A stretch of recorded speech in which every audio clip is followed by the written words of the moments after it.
Start my live. Let's see if I'll get more people in.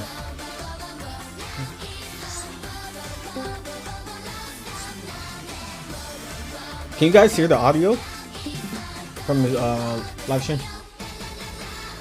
Yeah. Okay. Sweet.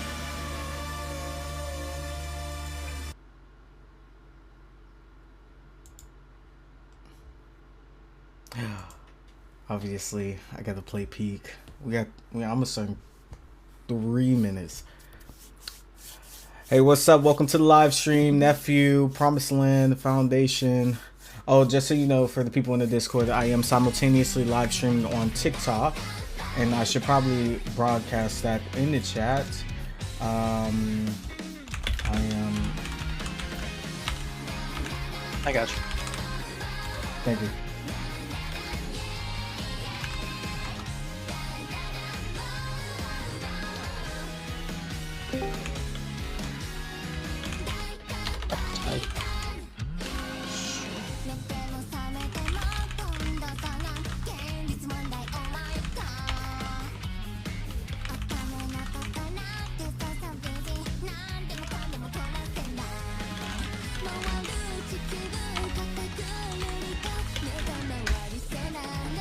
All right.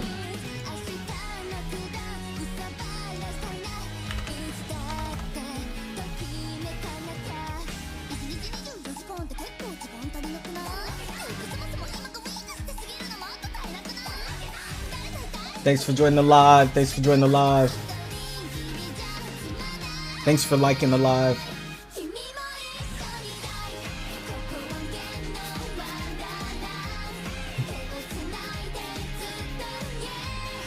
Good luck, nephew. What's up, Pato? Thanks for joining the. Pato's in the TikTok live and not in the Discord. Oh wait, Pato's in both. Actually, that's dedication. Multi-track drifting. All right.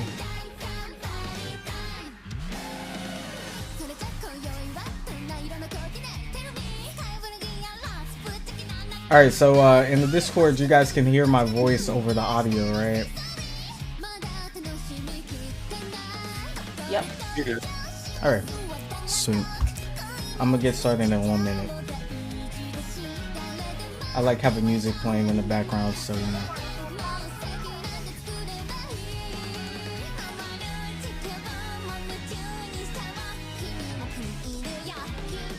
Oh. So, Ayochin entered the call before I changed the permissions. Oh my God, stars in the live too. That's what's up. All right, it's 5 after, so I'm finna get ready and get started. So good Hanabi morning to everybody in the United States, and good Hanabi afternoon to us Europeans. I'm not European, sorry, my bad. To you Europeans who are tuned in, and good Hanabi evening to the folks in the side of the world where it is Hanabi evening. And welcome to Ikizu Chord's very own tweet recap and discussion hosted by yours truly, Nishikino-kun. Yes, Midori the GOAT, Midori the GOAT. So, as I mentioned previously, I am simultaneously streaming this on TikTok as well as in the Ikizu Live Discord server, which means that there are 2 different chats that I will be managing and interacting with at the same time. But I do want to make this as interactive as possible, so don't worry, it's not like you guys are talking into the ether, if that makes any sense. So, here's how this is going to be set up. In the Discord server, that's a Love Live Bluebird server, aka discord.gg/Ikizu Live. I think we still have the venue URL. If you want to join from TikTok, in the Love Live Bluebird Discord server, we have certain people who can come off of mute and who can talk. And they are free to come off of mute at any point in time and discuss with me any of the tweets. At the same time, in the Discord channel attached to this, please feel free to engage and interact and, you know, talk and all that stuff. And I'll be, like I said, keeping an eye out on the chat and, you know, mentioning the things that, you know, I feel like talking about or that anyone else points out as a good point of topic to talk about. The same thing for my TikTok chat too. You guys feel free to engage, interact, all these things. Sorry, best girl, best Seiyu. Obviously, best girl Hanabi, best Seiyu Kokoron. I'm not even gonna play with that. But TikTok, this is not one of those things. I'm hosting an event right now, so I can't get too off schedule. Yes, so we got a lot of interaction. Hanabi, happy Hanabi Tuesday, Wednesday for wherever you are. It's Hanabi Day. Every day is a Hanabi Day. So thank you guys for tuning in. So to get started, what I'm gonna do is I am gonna play some music because I have ADHD and I need to have some music in the background. Otherwise, I think everything's weird. But I'm not gonna have it up too high. And I want us to start off. I'm gonna start off by giving us an overview of the Ikizu Live tweets and stuff like that. And this is not scripted, so you know, bear with me. But I'm gonna try and be as concise as possible. So for everyone who's new here, new to Bluebird, new to Ikizu, I'm sure there are a couple. Love Live Bluebird started off through a series of tweets. And the interesting thing about Bluebird and his tweets is that their tweets actually started months before we actually found out about this whole project as a whole. So Bluebird is a very interesting property in the sense that it's very meta. The characters in the cast, they engage with us in a very direct way through the use of social media such as Twitter, and that is something that, to my knowledge, is unprecedented and has not been done previously in any other Love Live generation. I mean, we had with Hasu no Sora and their with meets and live streams and stuff like that, we had that, but an actual Love Live narrative being built through social media that we could watch in real time as the characters change and develop and grow, we never had that before. Never. And in my opinion, that's kind of what they wanted to do originally with Muse back in the day, but I can get into that later, right? So if you also don't know, unfortunately, tweets is cooked. We don't got tweets no more. But we still have a record of the historical tweets that we had in the past, as you can see from my screen, which I'm currently sharing. And I actually did the math, and there are about 2,300 tweets in total over the course of almost a year. So there's like 2,330 or something like that. I just added it up about a little bit ago. Someone in my TikTok chat asked what happened to the tweets. Either the contract ended or they just didn't want to keep up with them. That's another thing I forgot to mention. Okay, so contract ending with the tweets, right? Why did I say that? That's because the tweets themselves were not written by the seiyus or just a random staff member. It was actually written by Sakurako Kimino, who is the person who originally came up with the concept of Love Live. And you might also know her from anime franchises, Yuri franchises such as Strawberry Princess, but she also Strawberry Princess, Sister Princess, and Strawberry Panic, my bad. But at the same time, she is also the original scenario writer for Love Live Sunshine. She had, I don't know if she was the scenario writer for Niji, but I know she also wrote some episodes for Superstar, I believe. And as well as all the School Idol Diary novels that were released, she wrote all of those. So basically everything about Love Live, we owe Love Live to Sakurako Kimino. I don't know about her involvement in Hasu no Sora. I don't have any knowledge of that personally, and if anyone knows, feel free to jump in and, you know, let me know. But Sakurako Kimino is the original scenario writer, came up with everything way back when, almost 20 some years ago. And they tapped her in to write all of these tweets, which means every single tweet from all of these characters were written by Sakurako. And if you missed out on that time frame when the tweets were actively being posted, it wasn't like they just posted them all at once. As you can kind of see here, I know I have it in dark mode, but this first tweet was posted, you know, March 14th. This is American time, so it would have been March 15th in Japan time, right?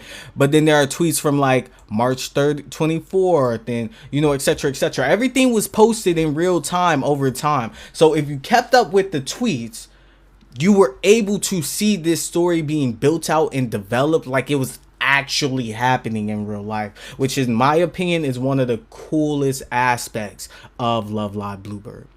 Okay, so I'm gonna take a break here, and I'm just gonna open the door to any questions while I look up a Love Live Bluebird playlist. Yeah, I'll also chime in really quick. Yeah. Hi TikTok, I'm Secret Sauce 42. I created the Bluebird server a couple days after they got announced. And the tweets ending, it was probably a couple reasons. Like, first of all, they started in March, they ended basically in March. So it was like a full year of content, which is a good stopping point. And that also allowed Kimino to move on to other projects. Like, they are compiling all these tweets and making them into like a book format to purchase. And they're also going to create a new comic series, which I believe has Kimino working on it. So it's just kind of like transitioning from one thing to the next and allowing the series to progress by stopping the Twitter content, which I think is ultimately going to be a good thing. I think so too. People are trying to flame you in the Discord, talking about they ended in February. They did end in February. They ended after the first live. Which is also a very healthy narrative. But I'll touch on that in a little bit. Let me just start this playlist real quick so we have some music in the background. Star, do you want to say anything? You want to comment on anything? With the Hasu stuff that you mentioned earlier, hi also Star Kusanali on Twitter mostly. I do have TikTok as well. But with Hasu, I'm pretty sure she wasn't really involved in it, but they had like a whole writing team dedicated to each 2-hour-long chapter each month. But I really personally really love the tweets, and Memo was saying this another time, which is another friend on Love Live Twitter. He was saying he really enjoyed kind of searching through Twitter to find the tweets of everyone and guessing image colors when that happened, and that was really fun seeing how everything came together. Oh yeah, see, look, that's a great thing to mention. That is a great thing to mention. Let's actually move into that as we go on this look back. So for people who were there or people who weren't there, I wasn't there back in March 2025 when Polka made her first tweet. I'm gonna try and zoom in real quick on the screen so you guys can see it a little better. But do you guys see that icon? That don't look like a normal icon, right? That's because when all of this started, we had no idea what the characters looked like. We had no idea what the heck was even gonna happen with Love Live Bluebird. We didn't even know Love Live Bluebird was a concept. Like, maybe sure the fan base had like rumblings and suspicions, like, oh, you know, we got Hasu graduations and Liela isn't really doing, like, the Liela anime is over. Like, we probably suspected that something new was going to happen, but we had no idea when this stuff came out. And in fact, I don't even think when this tweet first dropped that we found this tweet. I think it wasn't until April that like we started finding the accounts, and I could be wrong. You calling me a fake? You calling me a fake fan, man? That's crazy. I don't know the exact day the first account was found, but yeah, Bluebird got a teaser in February of 2025 at the Asia tour, but they didn't say like, oh, you should be looking for Twitter accounts or anything like that. Like, this tweet was in March. And if you go to like the original tweet, there's no replies until like May 2nd. Hold on, let me turn this off. Oh shoot. I'm sure there's a bunch now, but yeah, also a big shout out to Hamp, who created that website and organizes all the tweets really neatly. Huge shout out to Hamp. Like that, like this website is goated. Just everything is AI translated. You know, so it can be kind of inconsistent sometimes. I've noticed how the AI will change what it says between refreshers and stuff like that, but that's the nerd in me. But yeah, you see, like, even though the tweet was posted in March, we don't get replies until about May. For real, for real. There was it. Go ahead. Sorry. Sorry. No, go ahead. I guess it was because there was the teaser video, but announced the project start date wasn't until like late April, so people didn't really think it's really started with that video. Maybe I don't know. Yeah. I think it could. Like I vaguely remember when like being on Love Live Twitter and like hearing about these accounts being found, and I know that it came before they officially like said stuff in May, but like after March. So it was sometime in April for sure. Someone asked in TikTok, wait, so did the person running the tweets actually interact with the people who reply, aka the fans? So no, but caveat, they did do something interesting, and I saw this on my reread as I was preparing for this stream. So the fans, after we found these accounts, obviously people are responding, they want to, you know, talk and engage and stuff like that, and they actually started incorporating what the fans would reply into the tweets, and you can see this more specifically in Noriko's tweets, but we'll get to that in a little bit. They're giving me some nerd info in the Discord server, but yeah, so going back to what I was saying though, we started off like this with Polka in March. Nobody knew anything. Nobody was really certain. I do remember when we found Polka and we found my, excuse me, I hit my mic. When we found Polka and when we found mine and stuff like that, I remember seeing the little accounts and stuff like that. And for a period of time, I think it was very odd for us as fans to like, we didn't know what was going on, we didn't know how to engage with it, and the tweets were only in Japanese. So for a Western / English speaking fan base, this was like super hard to engage with, and this was before Grok, and this was before, you know, AI translations, and this was surely way before this site was even made. This was in March 2025. We had no idea what to expect. We didn't even know how long the tweets were gonna go on for. Like, was this a gimmick? Was this a fad? We could have debates about that. I don't think it was a gimmick. I think that this is actually one of the greatest pieces of narrative storytelling that Love Live has ever done, and I could talk about that later.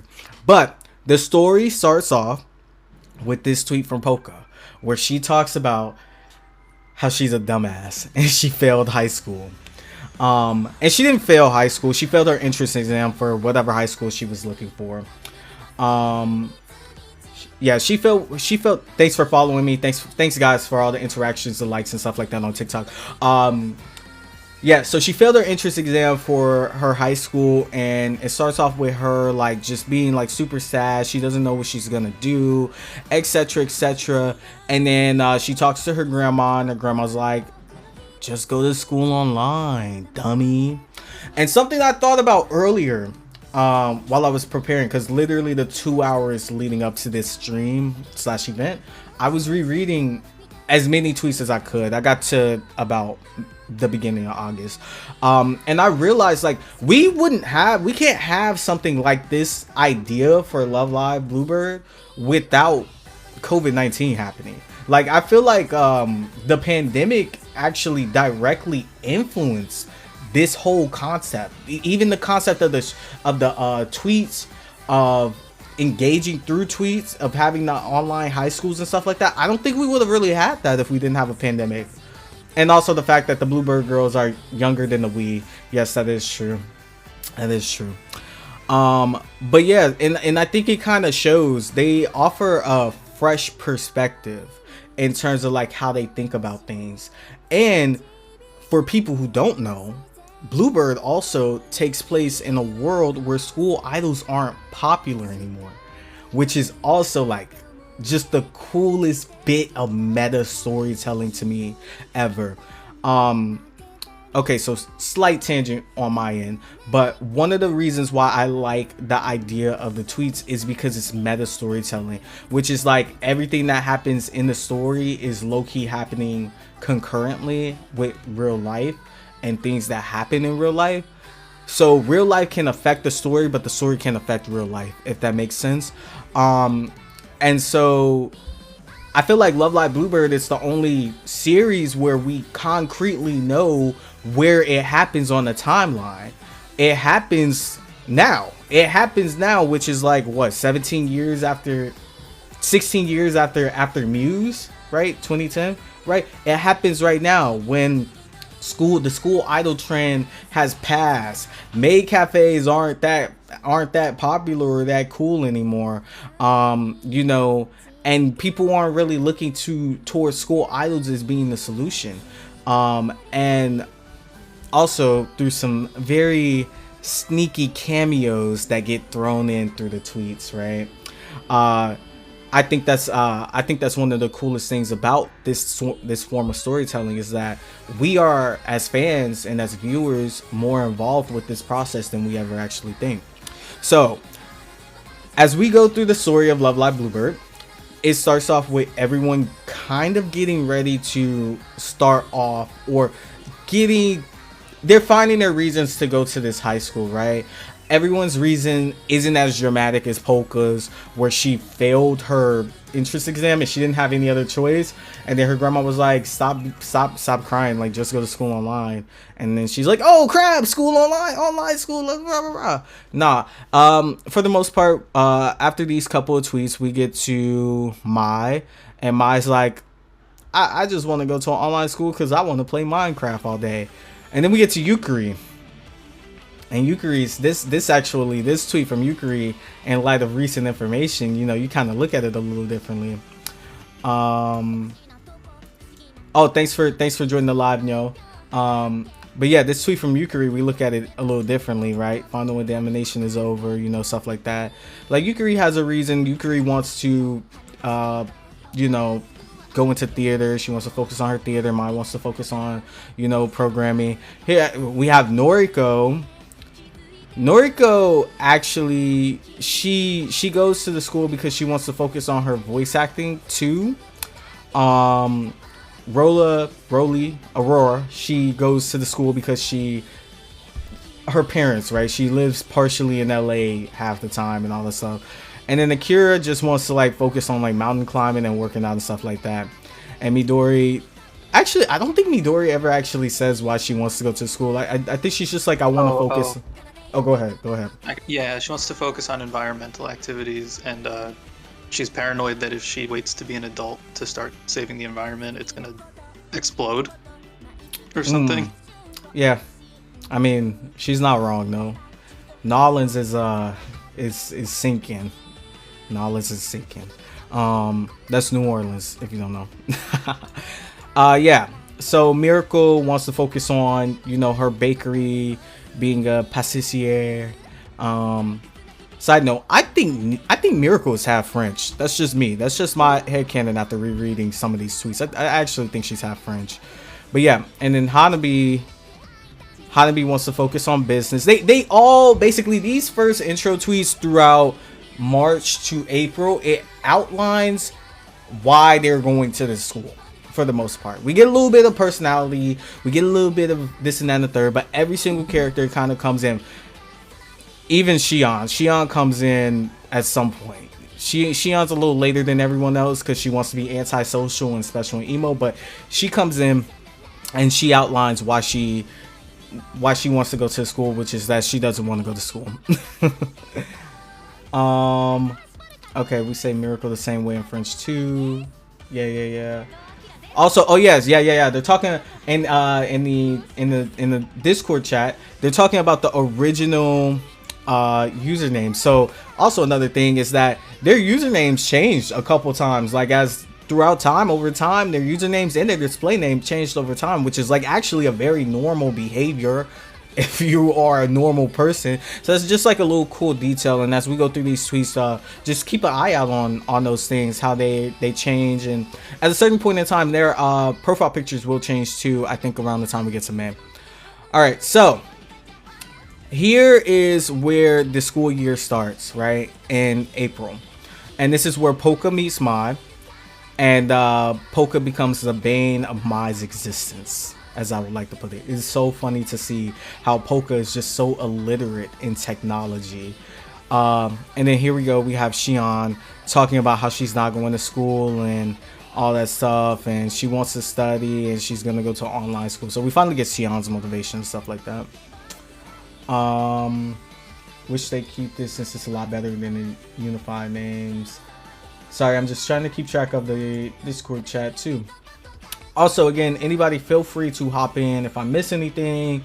You know, if you're in the Discord chat, at me so I can like make sure I see the message that you want me to like talk about and stuff like that. And if you're on TikTok, you're just gonna have to hope that I look over and see it. Okay, so now I'm not gonna go through every single tweet. I actually do just want to hit some of the major story beats because we don't have all day, and like I said, it's like 2,300 tweets. That's a lot to go through, right? But for these first couple months, what I do want to focus on is actually the little bits of personality and character that we get through here. So when I was rereading the tweets leading up to this event earlier, one of the things that really struck me is just how strong the narrative actually is when you read them in order.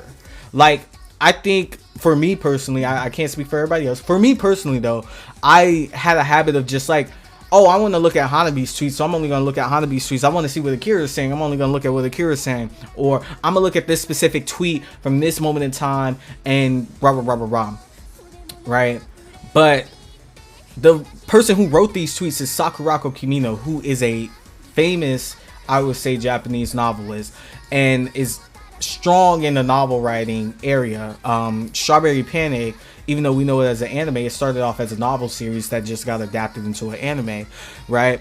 So she's a novelist. She's making a narrative, like she's forming a narrative structure across these tweets, and reading them in isolation helps you to get an idea of the characters, yes, but reading them together helps you get an idea of the picture of the world being painted. And just off of these first couple months tweets, we get this picture of kind of like some, how do I say, not lost girls, but definitely like they're led astray. They're living their own lives, but they have personalities and they actually feel like stronger people, stronger characters. Like they have more of a presence when you go from, like this tweet about Akira training, right, and talking about how she wants to work out, and how she sat next to Polka, and Polka's really bad with computers. She doesn't know Polka's name. She doesn't say Polka, but she talks about how Polka is bad with computers, and we know Polka's bad with computers because up here 3 tweets before, Polka's talking about how Mai taught her how to use the computer. Like that way that the world is built on, and how none of the characters really know each other before this whole thing begins,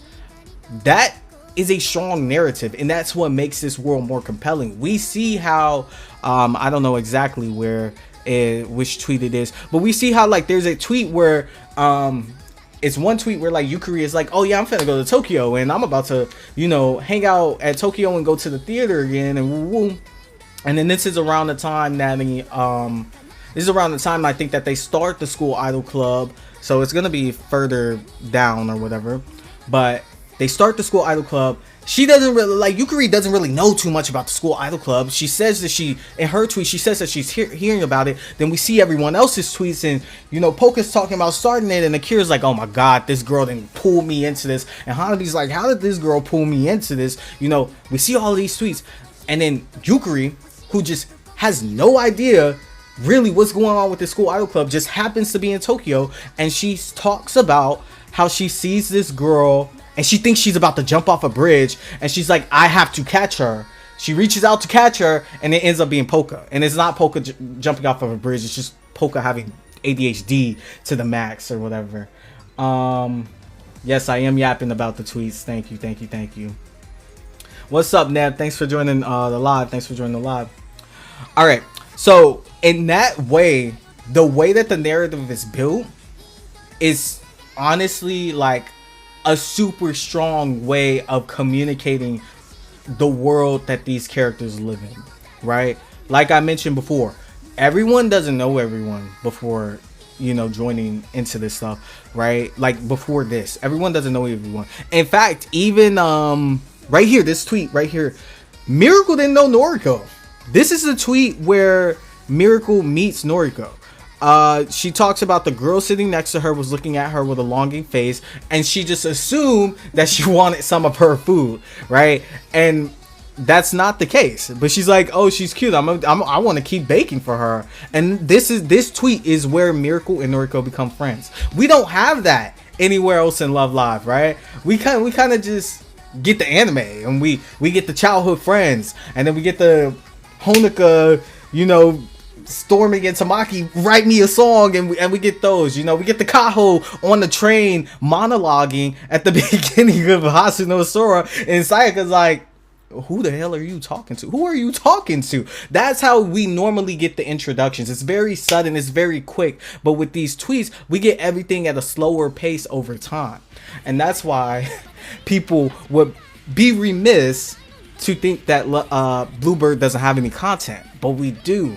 It's just drip fed, and in my opinion, when it's drip fed, it's a more satisfying process because everything feels gradual. And now all of a sudden, it makes sense that by the time we get over here to like June, I think it's like June, and Noriko's talking about Miracle's online sweet shop, it makes sense why she's gushing about her treats, because since April, Miracle has been stuffing, you know, food down Noriko's throats.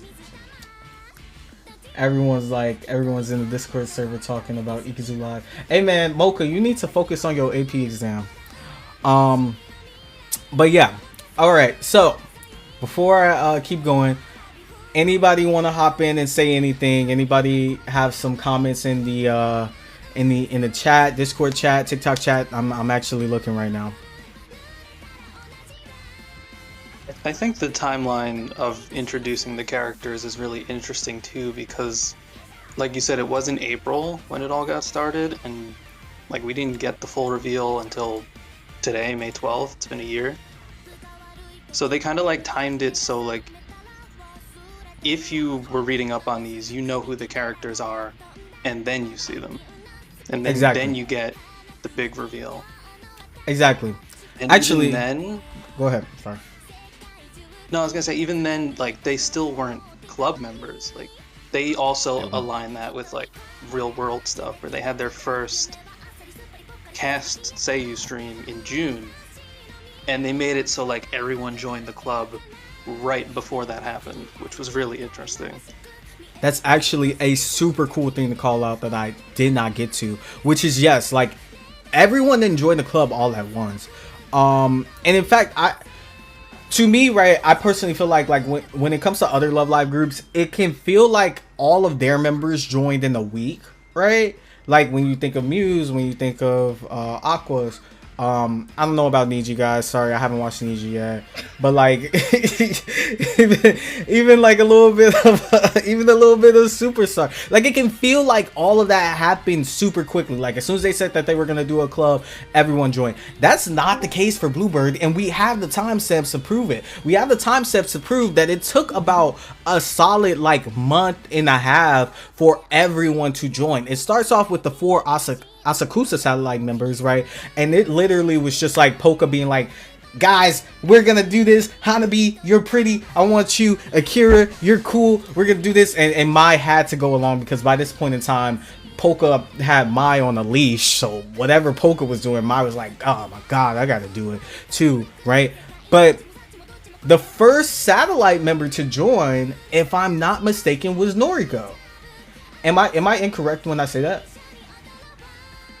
I think you're right, because they uploaded their long introduction videos based on join order, and Noriko came before Miracle.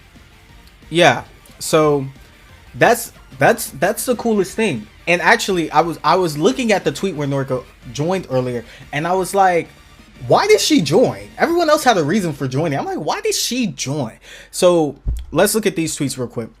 So this tweet, which is May 1st, all the dates, you just gotta add one day ahead because I'm in America, but this tweet would have been May 1st, and we have an introduction tweet from Polka. She's like, look, we about to get this stuff started.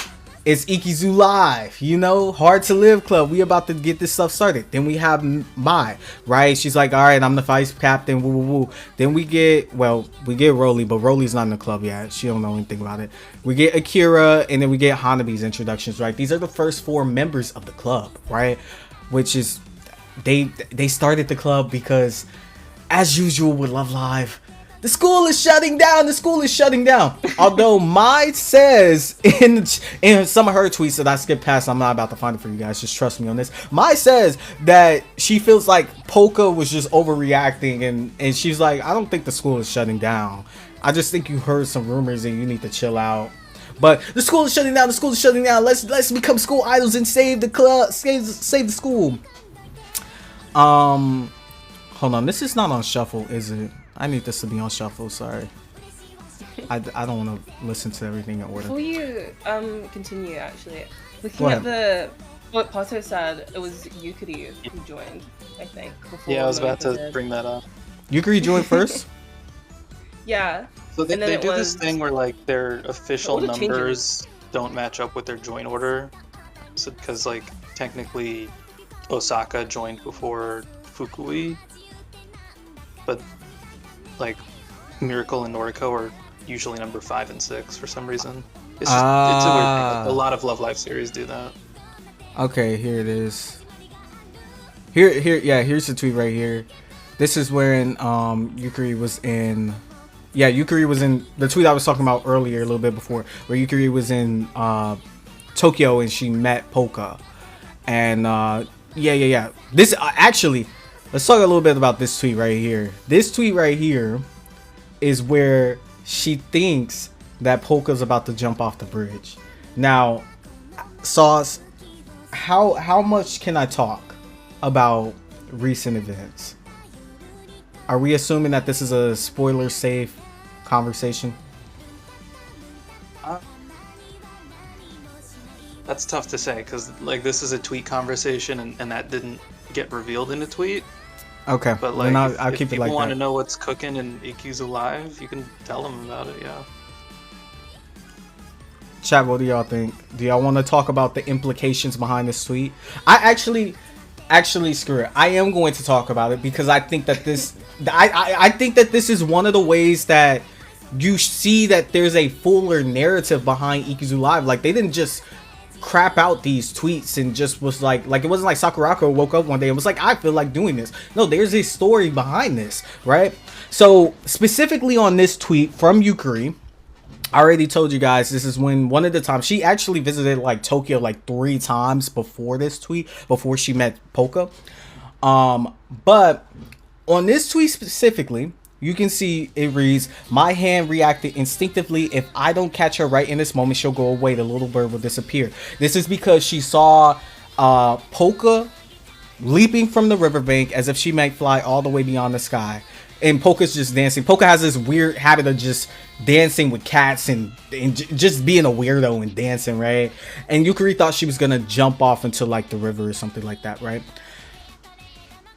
The kind of heart-wrenching thing about why she responded this way is because in Yukari's initial tweet, she mentions coming back from a final examination. And this is a spoiler that was just from Love Live Days, the most recent Love Live Days magazine. But it was revealed that Yukari's younger sister actually passed away at the beginning of the Ikizu Live narrative. So, and Yukari never took the time to sit down and process that. That information is not from the tweets, right? It's from the Love Live Days magazine story written about Yukari, right? But we get a hint of it right here in this specific tweet where she talks about her hands reacting instinctively and that feeling of if I don't catch her right this moment, she'll go away. The little bird will disappear. You could also see this followed up from this one tweet. You can see this narrative thread extended not just in her Love Live Days magazine story where we actually find out everything, but also in her song. Oh my god, it's No Plastic, No Carbon. Sorry. But also in her song Pray for Love, right? I don't even know where it's at. But in Pray for Love, where here it is. Where she has that like part where she says the thing. She says Bluebird. Like that's an extension of this tweet. And that actually just goes so far to show how far the tweets actually reached, how much impact that they actually have on the story. Like, they didn't just do the tweets to F around and do the tweets, right? Like, the tweets set the foundation for the world in which these girls live in, and they have been expanded upon in other aspects of the media. We've gotten something like that in other Love Live series, but we've never gotten it this intrinsically developed in other Love Live medias. How long does it take to read through the tweets? Well, I'm a fast reader, and I gave myself 2 hours before the stream started to read the tweets, and I only got through August. I only got to the beginning of August. So if I gave myself some time, I think if I read through all of them, I say maybe like 3 or 4 hours, and that's me sitting down consistently reading them.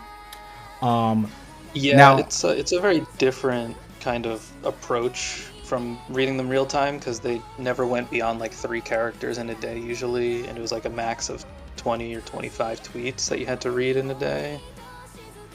And so I think it's a very sorry, I was gonna say, I think that the real time thing has its place. It has its strengths in like getting to know the characters and getting to know the world. But I think everyone who has an interest in Ikizu should try and sit down and read the tweet. I'm not saying do it all in one day, but you should try and read through the tweets as a whole narrative, because I think that it just helps.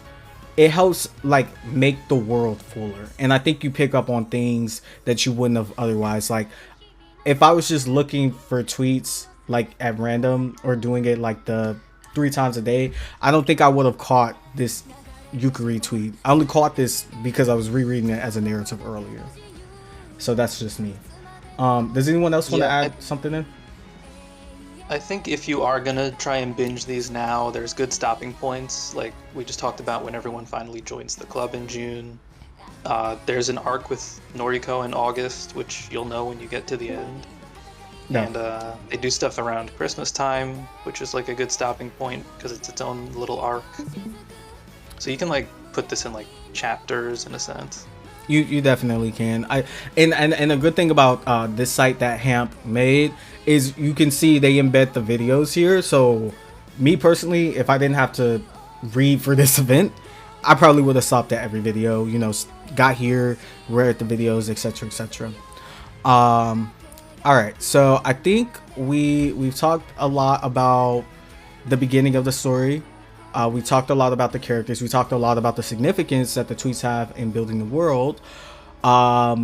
So next up, I do kind of want to move on to the major story points throughout the story, right? Obviously, every person's tweets have their own characters, and I love actually the idea of like reading the tweets through, because then you start to like, you get a better idea of who these characters are holistically, and not just their what is it, you know, their, what's the word for it, the thing that people always focus on, you know, like people focus on Midori for being little green, no plastic, no carbon, like, you know, like that's her thing. People focus on Polka for being bad at math, but when you like see the tweets in whole in order, you see like, oh, Polka calls herself a cat. That's why her name was Polka Lion.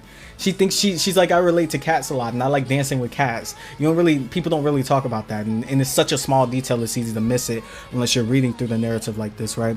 So another reason why I recommend reading through it, you just see different sides of the characters beyond what everyone, their flanderizations, right? So cool thing about Hamp site is it has this neat little summary function, so I don't have to tell you guys everything that happened. We can just look through the summary and see what happened. So, and it also gives you a little bit of tweets, you know, that you can read. It's not every tweet, but it gives you some tweets that you can read, right?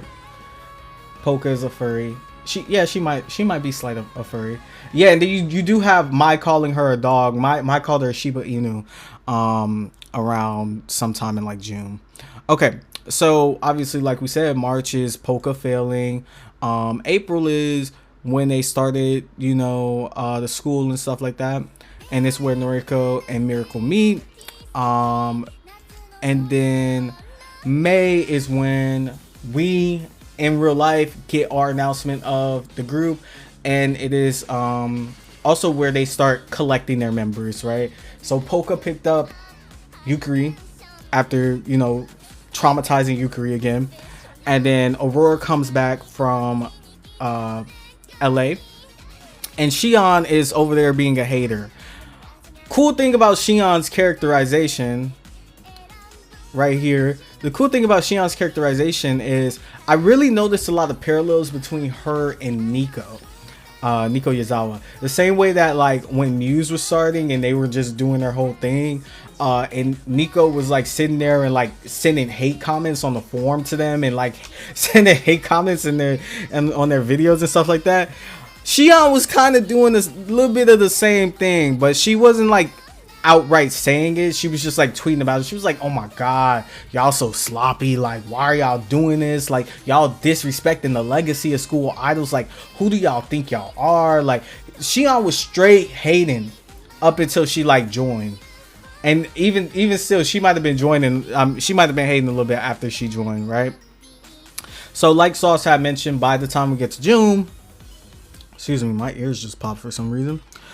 By the time we get to June, oh, I love this song. We love Aurora. Okay, so by the time we get to June, you know, they finally all have the club, and this is when they actually try and like keep everything, like they're trying to like have orders. Mai's posting her tweets about the minutes, and you know they're doing their stuff. And we actually this is where we get some of the first like, you know, videos made, like the first like IRL videos made.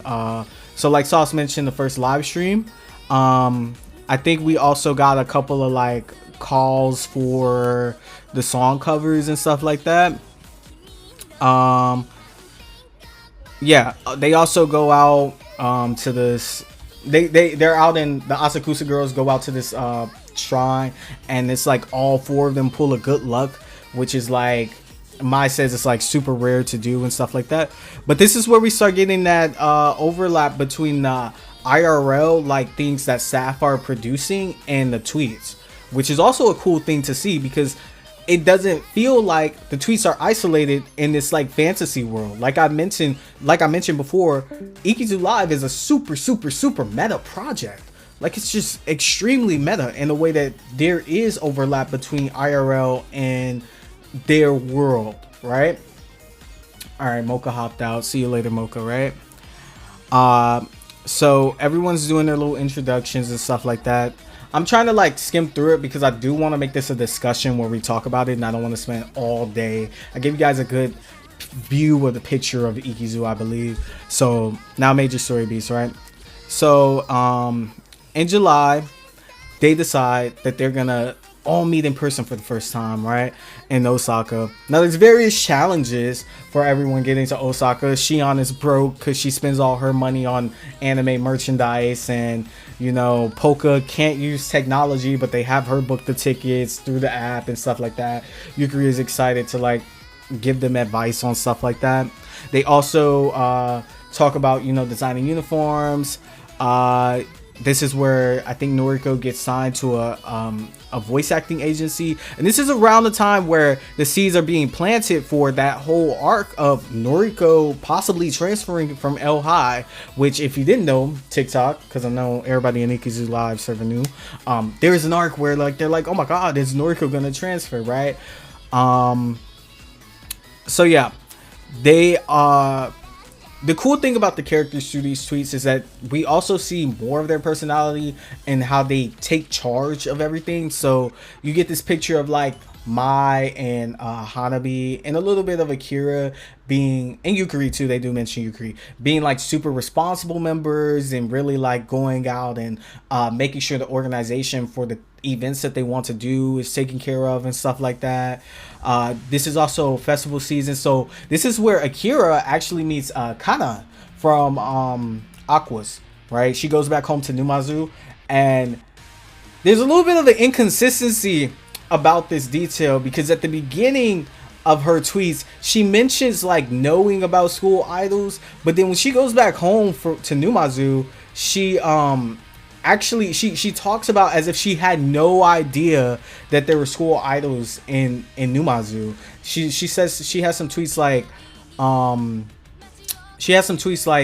oh, I thought like Numazu was just like this small town. I had no idea that there were school idols here. And she hears about, like, she's at this festival and she hears Mijikaku, what is that song? Mijikaku Dreamer, I think, from Aqua's at this festival.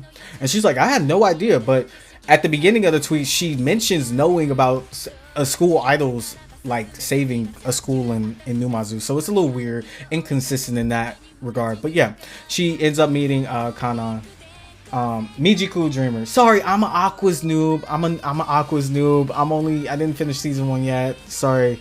It's a good thing Mocha isn't in the chat. Okay. Meeting Kanan is also like in air quotes because it's one of those things where they don't say the name. Specify. Yeah, they didn't specify it, but it's heavily implied. There's also things that they do in the tweets, by the way. They mention characters that we as the fans, you know, meta analysis with eyes and who have been here for a while, we can probably pick up on the signs like, yeah, she met Kana. Like, okay, like, or they met Chun Sensei. I think they met Chun Sensei definitely around July or June.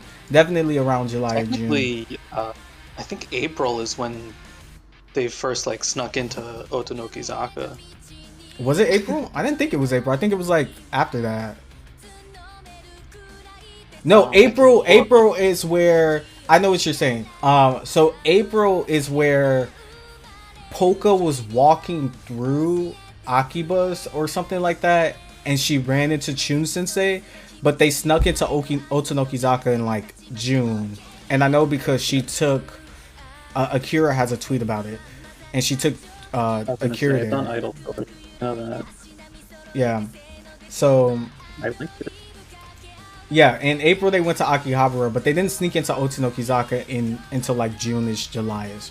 And Akira has a tweet and she's like, "Oh, is Chun Sensei the same person that we met?" Let me see if I can find it actually. See, look, there's this nice little thing called the search function. And if it works, sometimes it works, sometimes it doesn't. But Akira has a tweet where she's like, "Oh, like, is Chun Sensei the same person that we met before in April?" And then she's like, "But her name was different. Like, she said she gave us a different name, but I'm like, she definitely said Chun. Like, I heard a Chun. Like, and that's an Akira tweet for certain. But the second time, that's because Sauces pulled it up. See, that's from June. Let me Yeah, but it's like reminiscing. Yeah. Yeah, I'm gonna pull it up real quick.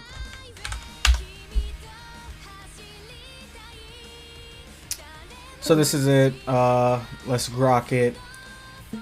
Could transgender coterie possibly be the teacher I met at the school near Ueno in April? The name is totally different though. Yeah, I did think she said something like Chun, but met might not be quite right. If anything, it's more like I got caught. So yeah, they snuck into Otonokizaka in June, but they met in April. All right, good luck at school, guys. Okay. So yeah, so they met. So there are some things that we as fans, like Muse fans, long-term Love Live fans, will know. Like, if we hear a tune, it's probably Kotori. It's not like they ever outright came and said, though, yeah, this is Minami Kotori, right? There's just implications. Well, to an extent. As we get further into the story, we get closer and closer and closer to basically confirming that Chun Sensei is who we think she is. And one of those things that confirm that is a tweet from Shion, where Shion says, oh my god, like, it's a tweet. She goes like something like, oh my god, like, they met, like, did they meet who I think they met? Like, there's no way. I don't even want to think about it. Like, she's like, I don't even want to think about it. It's an early tweet. I don't really remember where roughly it's at, but I want to say it's like somewhere in the beginning, maybe before she joins. She's like, no way that they met this. I don't even want to think about it. They're LARPers. They don't deserve it. Like, she says something like that, right? That's one of the implications that we have. Okay, so going back through the summary of the story though, I think we were in like July, right? Okay, so this is when they all go and meet up in Osaka and they have their you know, their bonding moments, and they have a lot of fun. You know, this is where Yukari hits Shion with that Yukariz when she picks her up from the train station and all that stuff. Noriko passes her audition, which is big for her. Now Noriko's a LARPer. We don't talk about this enough. Noriko's a LARPer because Noriko literally starts off some of her tweets, like her beginning tweets, by saying, "Hey, I just want to become a voice actress. I don't really watch anime. The only anime," she's like, I think the only anime she watched is like the Detective Conan or and she said one other, I forgot, but they're like old anime, One Piece or some shit like that. Like that's the only anime she watched. And then because of the replies that the fans gave to that tweet, she eventually makes some tweets where she's like, "Hey, I saw you guys' recommendations. I started watching some of them. I watched Attack on Titan, but it was like kind of scary." And I think she said JoJo 2, maybe. I don't know. I could have been making that up. But yeah, so that's also where we see like some of the fan interactions actually having a direct impact on tweets. But Noriko's a little bit of a LARPer. She wants to become a seiyuu, but she doesn't watch anime. And so her passing her first audition is a big thing because also she's super shy and she's an old lady. She has a tweet where she says, "My older sisters called me grandma." And yeah, so that's where we're at in July. They have a lot of fun in Osaka. They have a lot of fun hanging out with each other. This is where they also kind of do their like first like pseudo training camp where they all like, you know, dance and hang out and, you know, do the stuff. And then Noriko gets her golden goose opportunity of maybe just possibly going to school in Tokyo. And I believe the school that she ends up going or is considering is UTX, or maybe I'm tweaking. I could be wrong. Oh, that's 100% correct. All right, I'm right. She's considering going to UTX. She asked for anime recommendations because she admitted that she doesn't watch anime and stuff. And then she comes back, Noriko comes back, and she's like, "I wanted to watch, like I started watching some of these anime." Okay, so at the same time we get to August. Now this is where my reread, I had to stop because we had to start this event. So now I'm going based off of the summary with you guys in my memory. But yeah, so they meet up in Osaka. They have a lot of fun. They want to do a culture festival through the school. So then they start coming up with different goals. And these culture festivals, again, I could be wrong. Please feel free to correct me. But these culture festival events also overlap with IRL, their first solo song performances, right?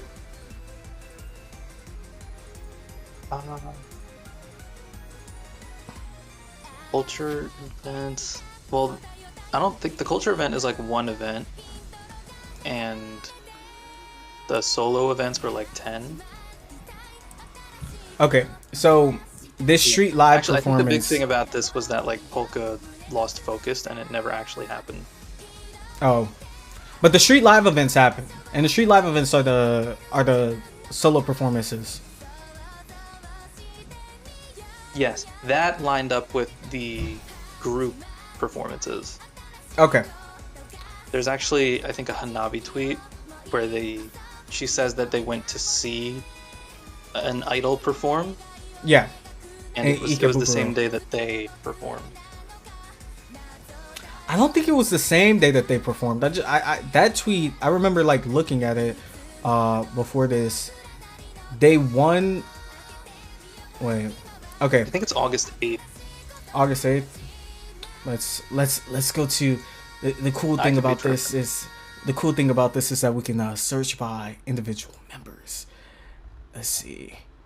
August 8th. No, that's September. I mean July. Okay, so nope, she doesn't tweet until August 15th. Okay, so they got permission. They found out that they could do the street lives because Hanabi and Akira were in charge of like seeing how they could do it, and then they found out that there were different rules and regulations depending on where they were. So they were like, we're gonna do it in Osaka instead of Tokyo because Tokyo is too like there's too many restrictions. Let's see, Noriko's results were announced, and then they were like, They okay, and then they go to Osaka and they do their street live. But there is a tweet where they go ahead. Sorry, I'm reading the Discord. It's August 14th or 15th according to Pato. So maybe Hanabi's next thread. No, that's past it. No, she doesn't have anything. She doesn't tweet anything. So now we just gotta go home and we gotta go here and then we gotta translate it and then we gotta, let's see, back in Tokyo. Wait. 6th, 7th, 8th. They tweet a lot, guys. Well, they tweeted a lot. They used to tweet a lot. Okay, this is their first street live performance. We are the Ikizu Live Club. Okay, this is cool. This is cool. Nice. Sweet. Okay, so it must be after this where there is a point where they do go and they get inspired. They see a debut idol group in Ikebukuro. I remember reading that earlier today. So you are not wrong, Sauce. I just don't think it coincides with this. Okay, back to the Ikebukuro and Osaka are different, right? Yeah. So, all right. So they have their street live. They have a lot of fun. This is actually where they actually start getting close as friends and stuff like that, which is like a really cool thing to see. And then we see that in about September. Wait, where's her? Okay, yeah. Okay, October is where Noriko wants to do that whole transfer thing. Okay, so then in September they try to do the cultural festival. They work together. I don't think they actually ever did the cultural festival, but they tried their best. Their school kind of gives them a lot of pushback. They want to do a lot of things. They wanted to make a voice acting course. They wanted to put an ice cream vending machine in there. They wanted to do a lot, honestly, for an online school that may or may not have been, struggling with budget. This month I would kind of say is kind of like a, everybody chill and relax month. Like you could read this and just enjoy the characters, right?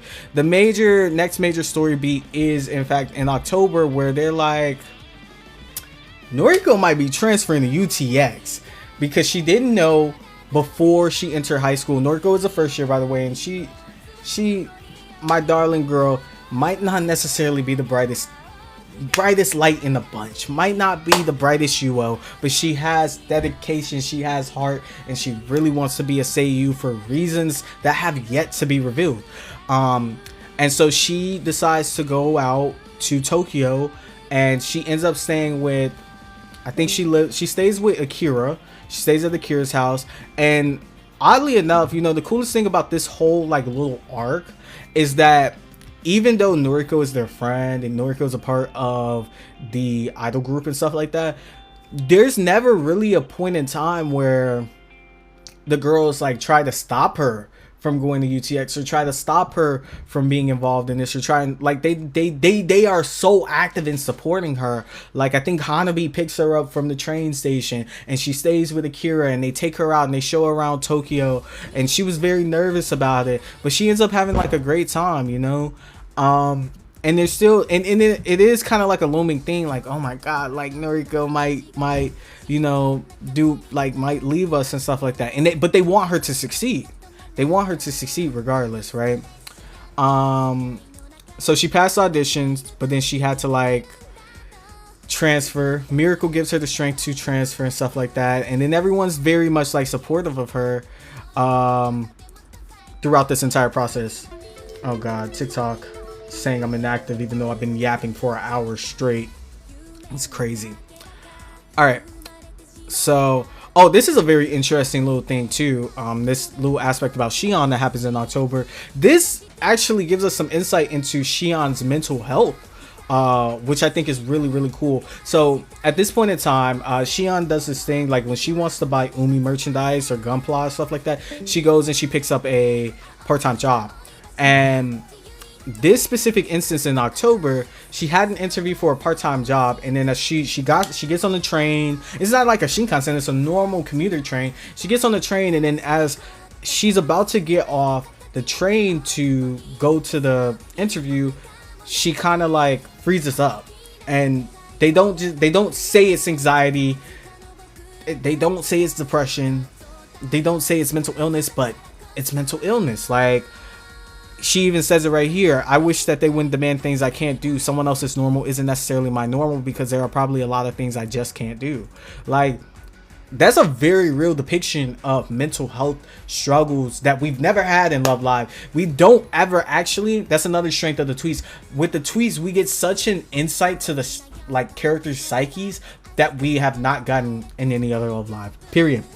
As fans, we make inferences, we pick up on implications, but we never just get things outlined or illustrated in the way that it currently is right here, right now. So that's really, really cool. Okay, so moving forward to November, Noriko doesn't transfer. She decides not to transfer. She says that she wants to stay with Yuki's alive, and everyone is kind of like happy about that. They also come up with a Christmas event. They do a Christmas live, lots of preparations for that, and then they come up with their signature pose, which is this, and I want to say, okay, correct me if I'm wrong, Sauce, or anybody else, but I want to say that they said that this actually was like Akane came up with this actually, and it wasn't like someone else. That is correct. No, wait. That's for the choreography of What Is My Life. Oh, so it was just for the choreography? This is actually something that fans voted on. Ah, got you. Okay. So, fans voted on this, but Akane was like, we're going to put this in the choreography. So that's really cool. The idea in universe was from Shion, though. The idea in universe was from Shion.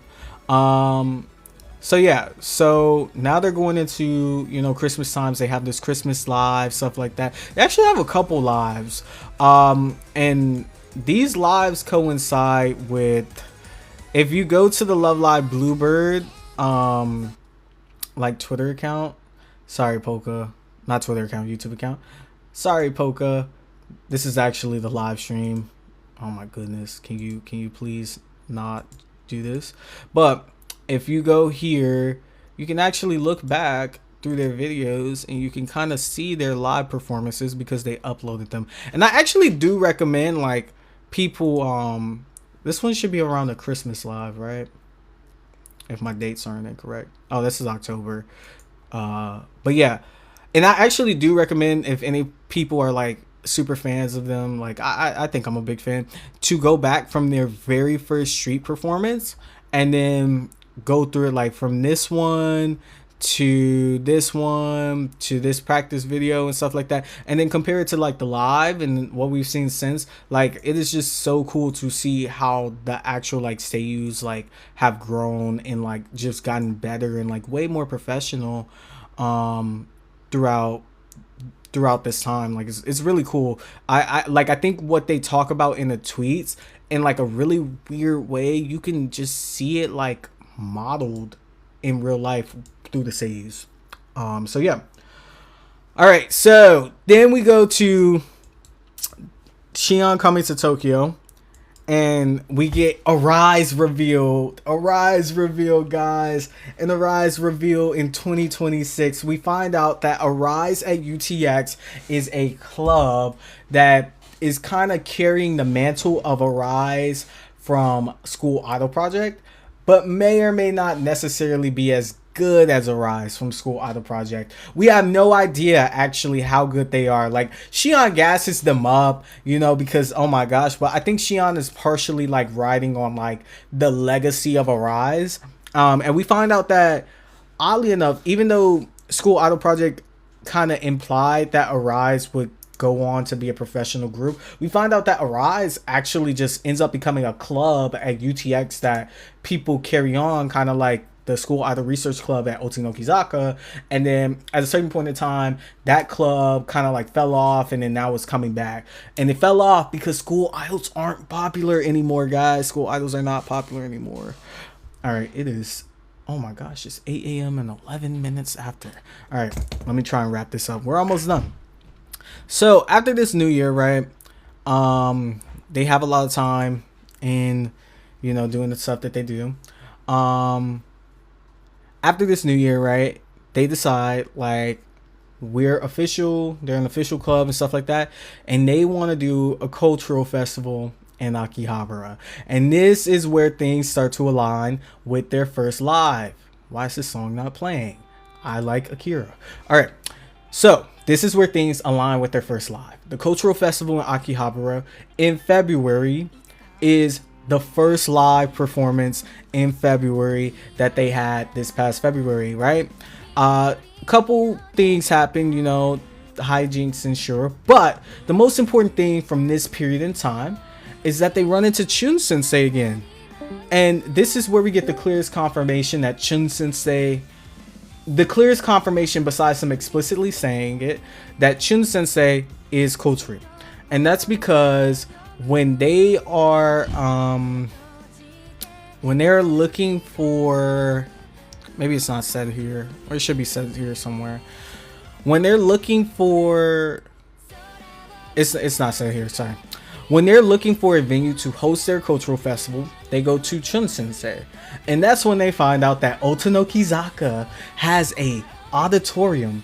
And this auditorium is about to be demolished. And they talk to Chun Sensei, and Chun Sensei says, you know what, before it gets demolished, I will let you guys use the auditorium to hold your school idol culture festival, whatever.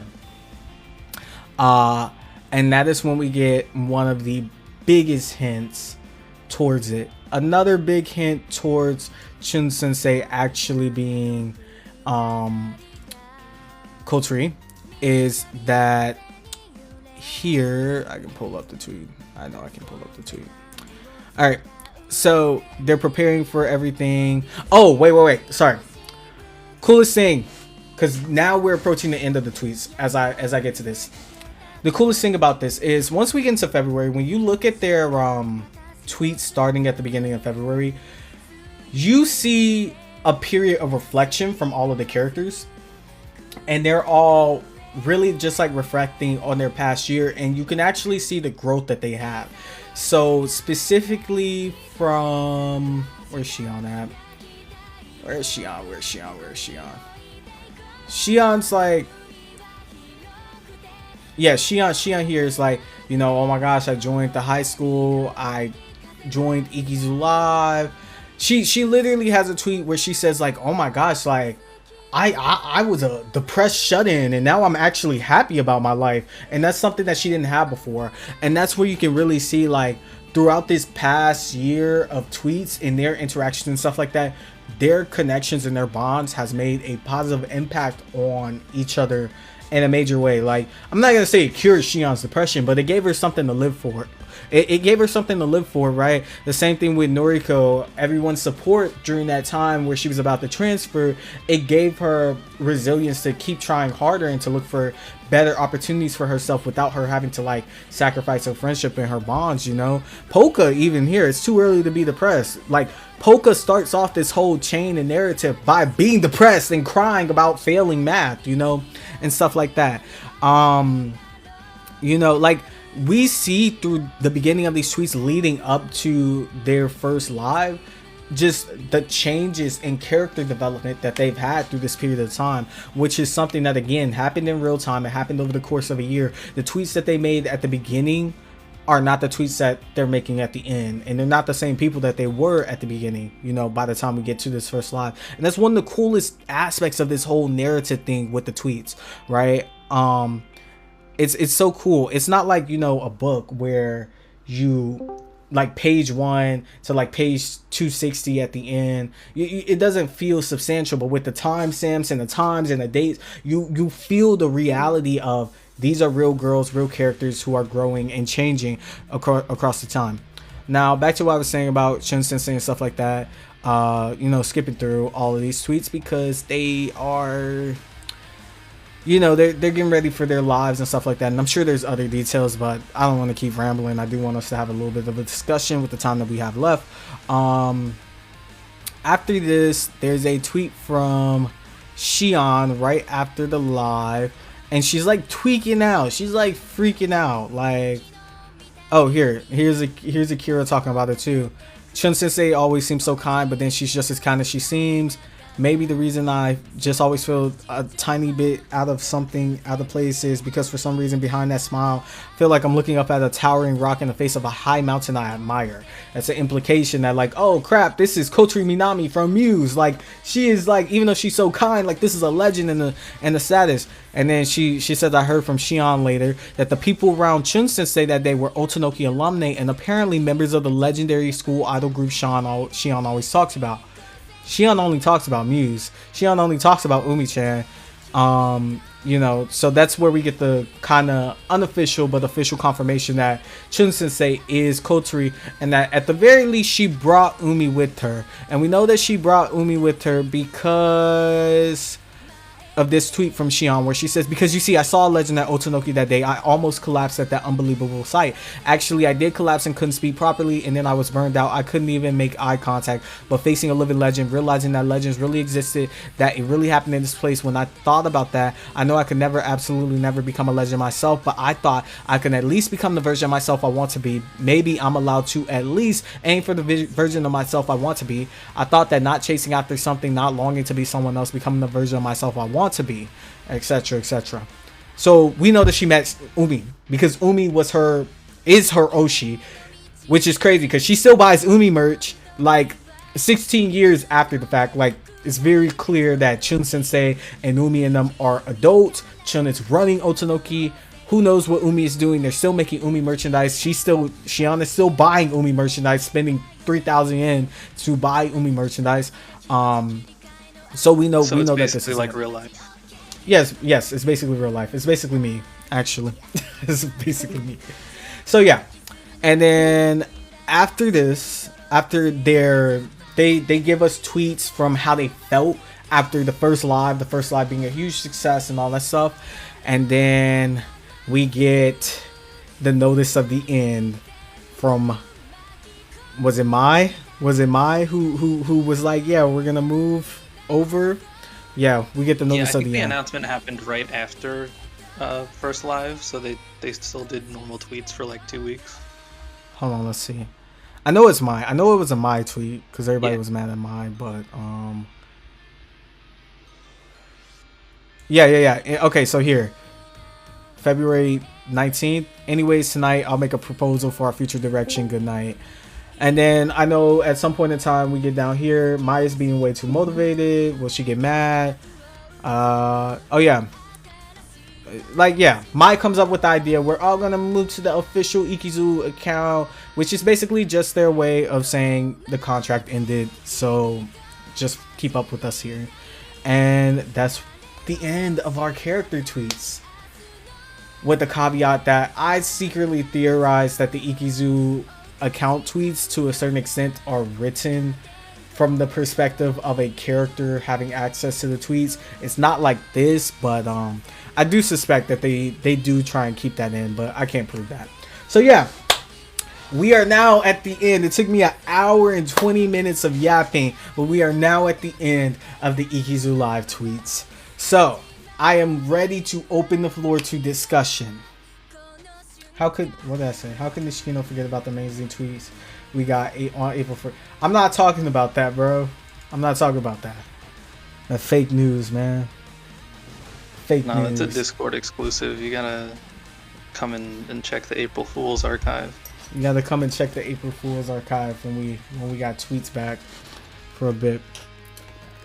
All right, so now I'm opening the floor for discussion. Do we have Q&A? Does anyone want to say anything? Have a comment that they want to, highlight? Opinions, thoughts, concerns, anything like that.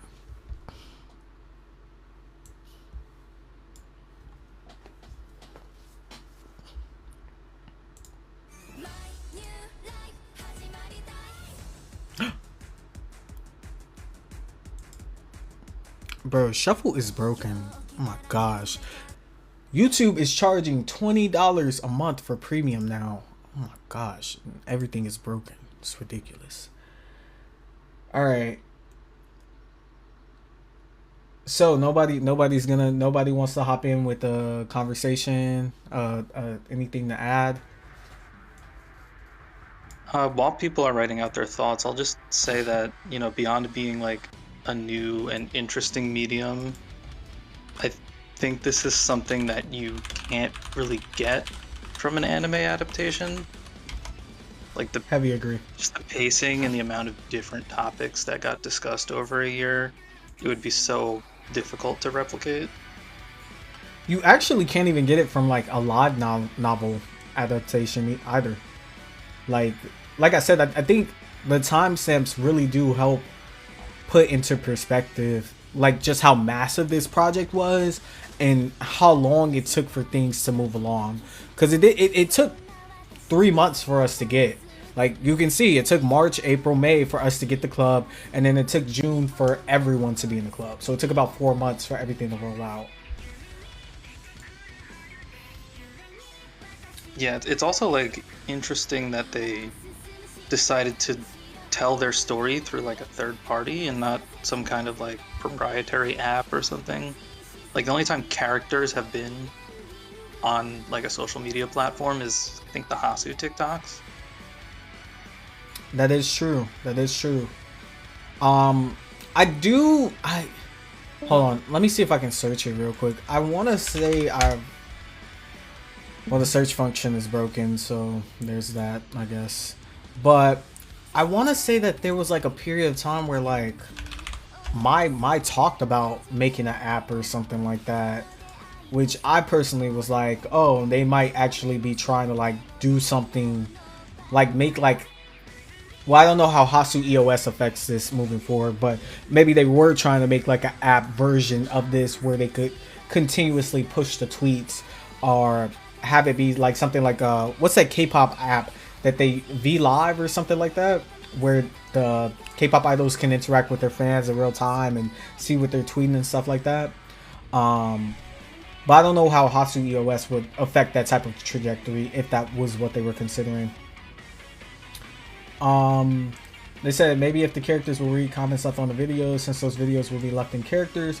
You know, it has been stated that they do read the comments on the videos. They said it in one of the videos that we were watching last night. They were like, we enjoyed seeing, I don't know, they enjoyed seeing some comments or something like that. They went through the comments, so they actually do. And like I said with Noriko did look at some of the tweets.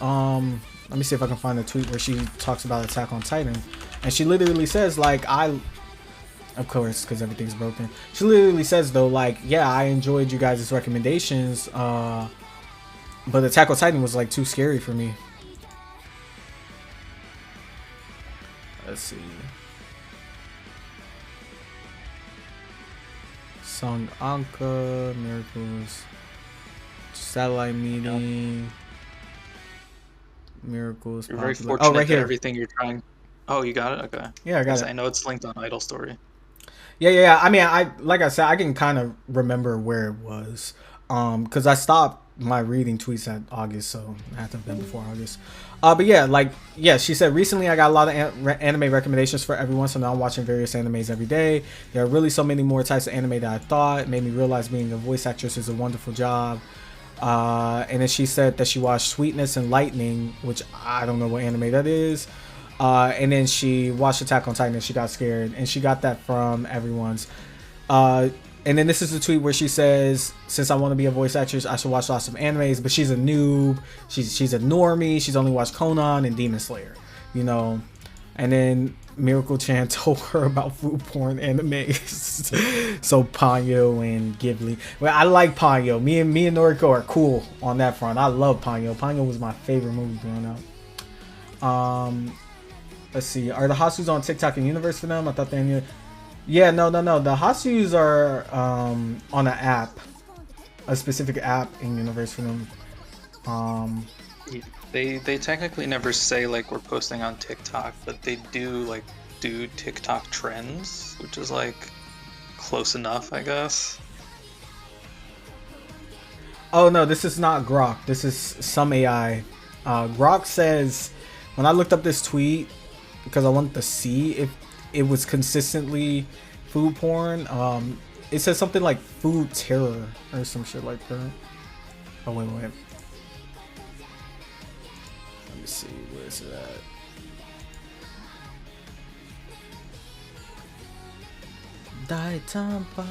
Food terror. Yeah, that's what Grok says. But yeah, food porn is a legit term. I just didn't expect to encounter it here. Yeah, it describes like food that looks like. So here, like I can pull up the thing that she's talking about in that specific tweet. She's talking about this.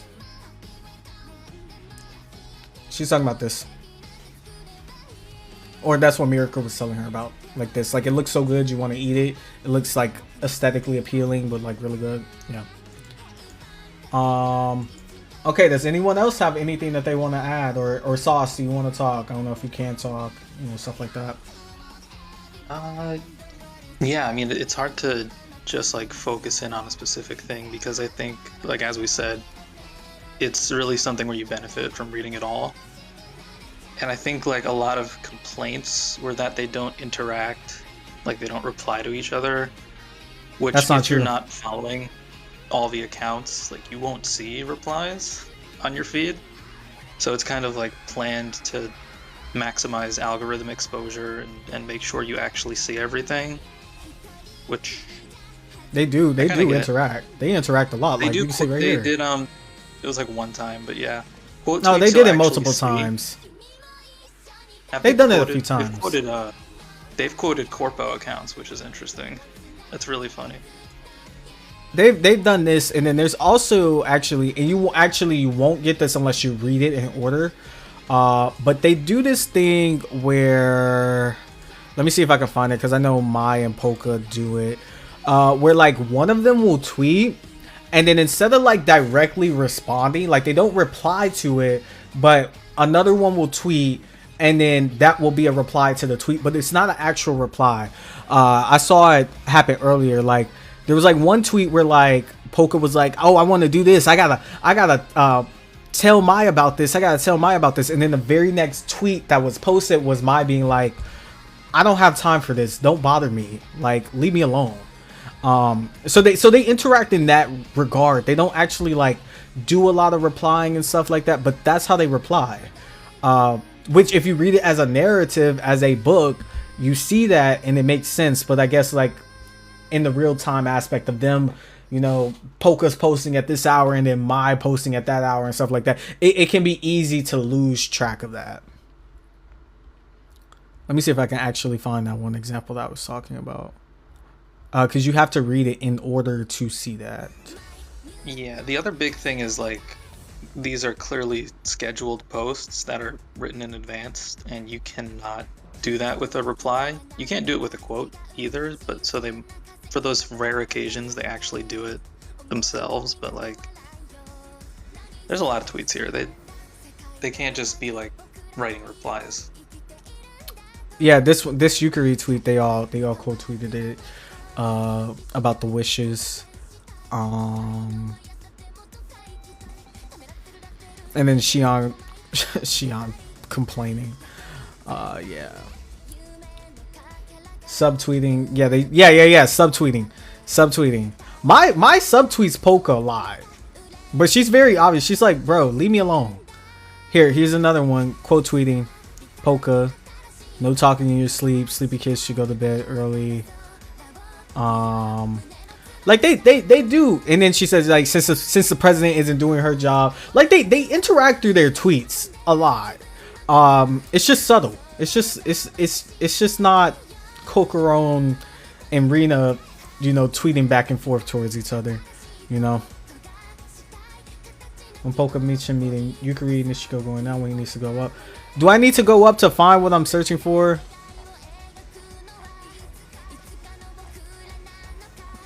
Of course, Pato. What are you searching for? I'm searching for the one tweet where like Polka says like I want to do something, and then the next tweet is like Mai being like, "Don't bother me, leave me alone." And it's like the only tweet that Mai made. I knew I should have screenshotted it earlier. Oh well. But yeah, we'll find it. Yeah, it sounds like it was early, like in May.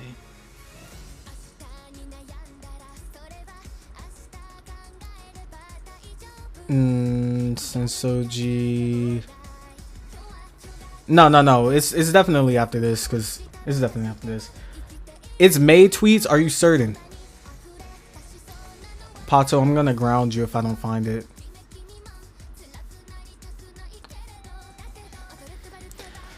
But yeah, does anyone else want to talk while I look for this tweet?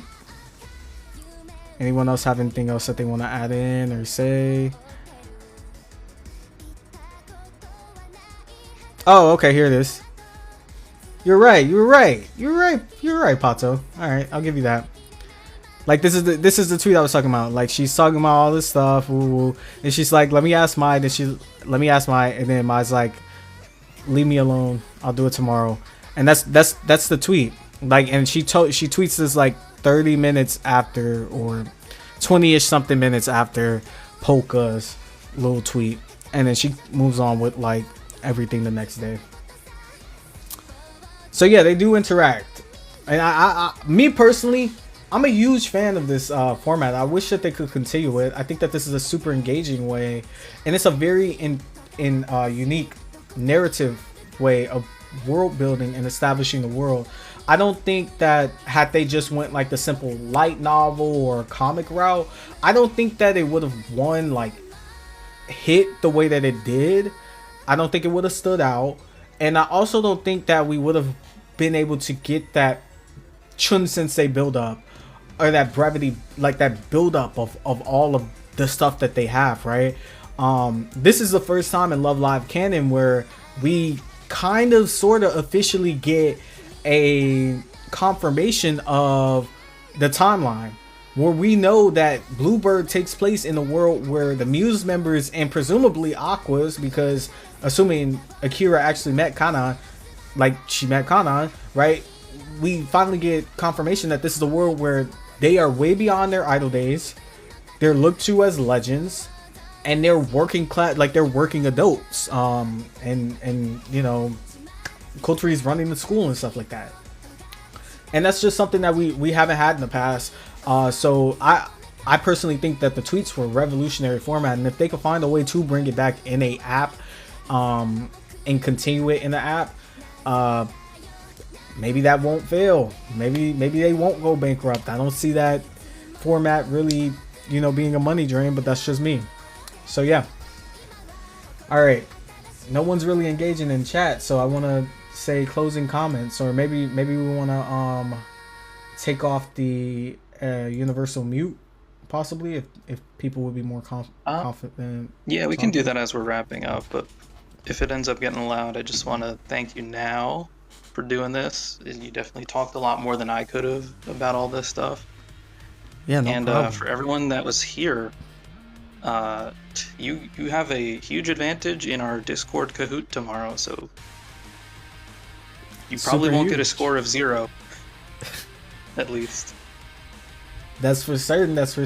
And thank you for letting me do this. You know, this was a huge, for me, this was huge. I was a little bit nervous going into it because I clearly, like, I haven't read through every single tweet that's been out there, and I've only been a fan of Ikizu since the first live, you know, so I could be a LARPer or whatever, but I feel like I'm really passionate about this project. I really love it, and I love this community that we have in the Discord server and all this stuff, and the resources that we have, and I love the world that they're building through it. So it's my honor to be here talking with you guys and going through these tweets and introducing it to a new audience with the people who I have on my TikTok and stuff like that. So thank you.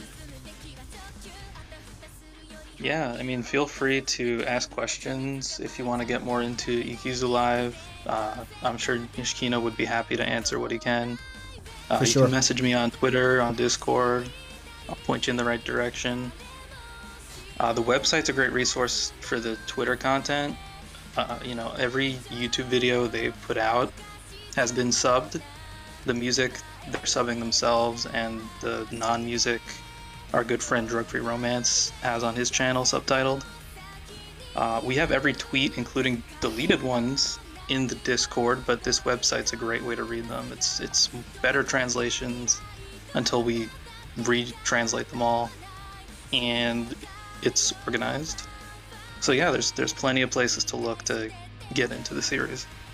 For sure, for sure.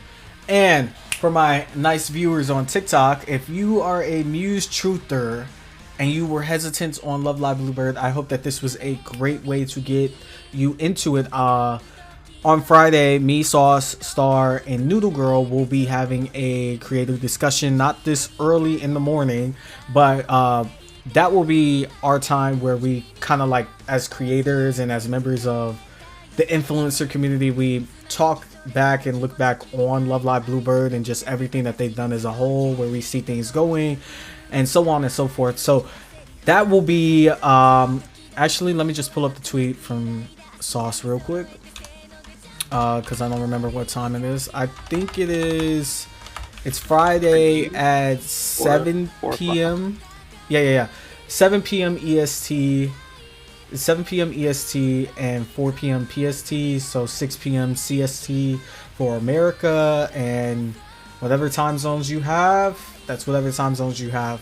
But that will be, I don't know how long we plan on having that discussion being. I think we're just going to talk until we can't no more. And that's something that I'm looking forward to. We're all really looking forward to. Possible guest drop-ins. I have no idea who the possible guest drop-ins are, but we'll also be doing a Q&A session at that point in time too.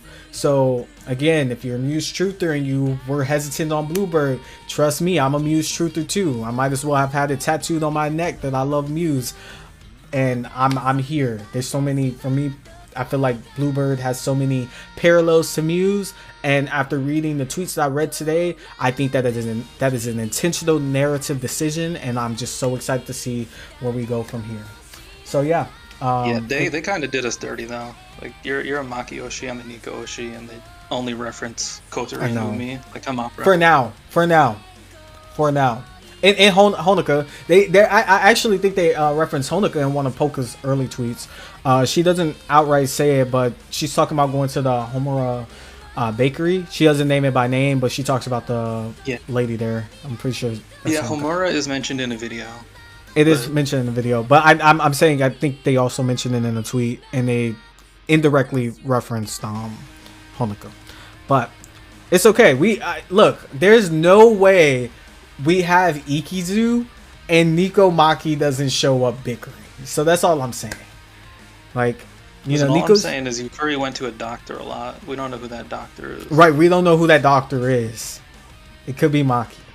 So yeah. I have a tattoo of Muse. No, not yet. I'm gonna get a Muse tattoo. I haven't been iffy on it. I wanted my first tattoo to be Muse. I'm gonna get it behind my ear. But then I keep meeting the Seiyus, so if I get a Muse tattoo, I want it to be something that I can show them and they think it's cool. So yeah. All right, Sauce, if you want to like open up the, voice chat, so people can talk. I did. I think Discord is like weird, where you have to leave and rejoin the call to get the permission raised. But I mean, I'm listening and I'm reading, so you guys can speak however you want to speak.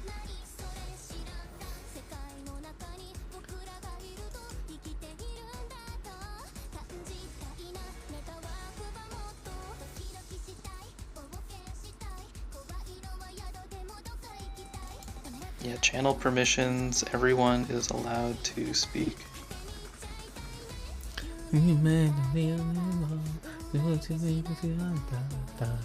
I gotta buy a poster of this. I'm so excited. I'm gonna spend a lot of money on this poster. Alright. Well then, if you don't feel comfortable coming off a chat, coming off a mute to talk, that is okay. But if there's anything else that you guys want to talk about in the process of this discussion, now is the time. Otherwise, we'll wrap it up and then we'll go about our days. Yeah. Or plan out your questions for the Q&A Friday. Take some time to think about that. You know, obviously related to Bluebird and not my credit card number. But I'm looking forward to the next couple days. The Kahoot looks like it's going to be really fun.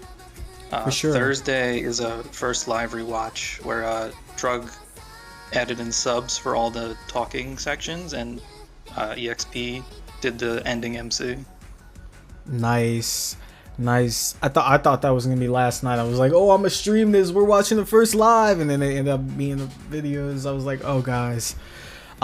So the next event that I will probably be a part of is maybe it's definitely going to be obviously the creator discussion, and maybe I'll pop in for the Kahoot because I just gotta flex on y'all. That's just me. But yeah, I was worried about you specifically when I wrote those up because I'm like, if anybody can get all of these right, it's probably Nishikino. exactly. I'm really into it. I really rock with the story of Bluebird, and I just honest and truly, the thing that got me into Bluebird, I didn't like. How do I say this?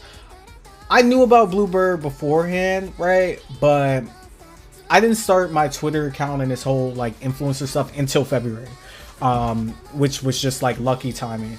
And before then, I was just kind of like loosely into Love Live. Like, I would tap into the fandom for like maybe a week at a time. Now I go do other things, go touch grass, hang out with my friends and stuff like that. So I knew about Bluebird. I didn't know too much details about it and stuff like that. And so it was when I was watching First Live, which was really my first ever for real serious interaction with Bluebird outside of like listening to Hanami solo at the gym one time. I just was hit with this wave of like, holy shit, this is Muse. Like, and I love Muse. I love Muse. I've been a Muse fan for like 11, 12 years. You know, Muse and me have a very intimate relationship. And so like, I just got hit with the wave of holy shit, like the same thing that made Muse great, I'm seeing it out of these girls. And that makes me so excited to be here and to witness that and to see it grow in real time, for real with this franchise. That's why I'm never really worried about Bluebird. Whatever happens, I think that they're gonna be great. They're gonna be the like next legendary idols. Like, I know, like we think of Muse as idols, and then you know a lot of people think of Aquas as idols now too, now that they've graduated. But I think like it's gonna be Ikizu next, and then everyone else, they're good too. I love Superstar, I love Liela and stuff like that. But I think the next one to have that cultural impact that just kind of touches outside the anime sphere is gonna be Ikizu, and I'm just super excited to see that. I also feel sorry, I'm talking now. My social anxiety is gone. It's too late for that. I also feel like there's the timing for it because Muse and Aquas have both graduated now, and they will very much be kind of like, from my perspective as someone who's very new to Love Live, they were big. They were very big, and I do know a lot of attention was brought back to Love Live through their graduation. Now people are looking, whoa, how can I get back into Love Live? They're looking to the new thing. There's not a lot of content out about the new thing, so it's easier to get into the new thing. And Ikizu is the new thing. Heavy agree, except I do have to correct you on two things, which is that although Muse and Aquas have had their finales, they have not technically had their formal graduations. Yeah. And we know that in the sense that how the Hasu girls graduated, besides, you know, this movie stuff coming out, when those first two terms, when they graduated, that was it. They weren't in those songs, they were not in any promotions, and they were gone. That's a graduation. We're going to get that with Muse very, very soon. And I believe that that is a strategic move that they're doing to make room for Bluebird to be that next Muse. Like Muse, like Aquas, when Aquas came in, Muse was still active. We still got Song for You. We still got the other song that they released. We still got them at Fest, stuff like that. After we have this Fest, we're probably going to get Muse permanent graduation, unfortunately.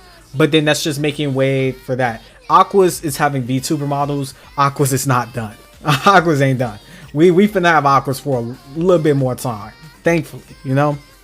They are being removed from other stuff though, with like Ruby not being a part of Ice Cream anymore.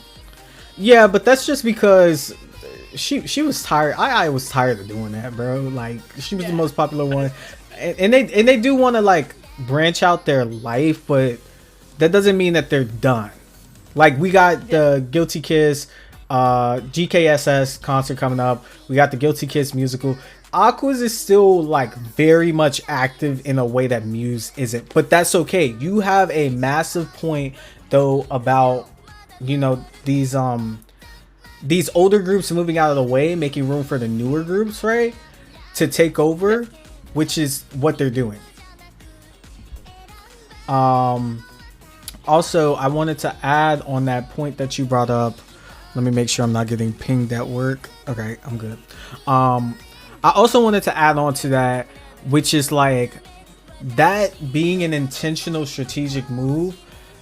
It aligns with this theory that I have, and I haven't said it on TikTok live yet, and I've only told a couple people in the server, but I recently came back from Japan a couple weeks ago, and I spent a lot of time in Japan. I spent 2 weeks in Japan, and I traveled across Japan, and my goal was to get as much Love Live merchandise as possible. Spent a bag on Love Live merchandise, right?